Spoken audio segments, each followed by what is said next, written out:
બાયના તેનપુર ખાતે હોમાત્મક અતિરુદ્ર યજ્ઞ ટાણે આકાશમાં અલૌકિક નજારા સાથે આકાશ હર હર મહાદેવના નાદથી ગુંજી ઉઠ્યું।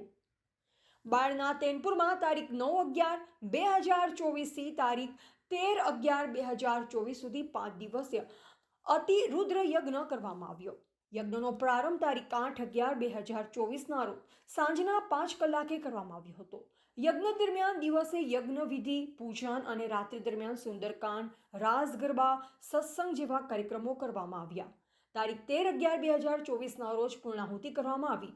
આ સમયે આકાશમાં ત્રિશૂળ અને પુષ્પવર્ષાનો અલૌકિક નજારો જોઈ ભાવિ ભક્તોમાં અનેરો ઉત્સાહ જોવા મળ્યો અને આકાશ હર હર મહાદેવના પ્રચંડ નાદથી ગુંજી ઉઠ્યું હતું।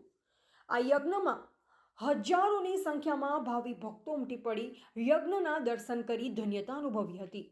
યજ્ઞમાં તેનપુરના મુખ્ય નિમંત્રક શ્રી રમણભાઈ બાબરભાઈ પટેલ, મધુબેન રમણભાઈ પટેલ, ભરતભાઈ રમણભાઈ પટેલ, સ્વર્ગીય રેખાબેન ભરતભાઈ પટેલ, નવનીતભાઈ રમણભાઈ પટેલ, ગીતાબેન નવનીતભાઈ પટેલ, રાજેશભાઈ રમણભાઈ પટેલ, રક્ષાબેન રાજેશભાઈ પટેલ પરિવાર અને સમસ્ત તેનપુર ગામ પરિવાર રહ્યું હતું। રિપોર્ટર દિનેશ પટેલ, અરવલ્લી।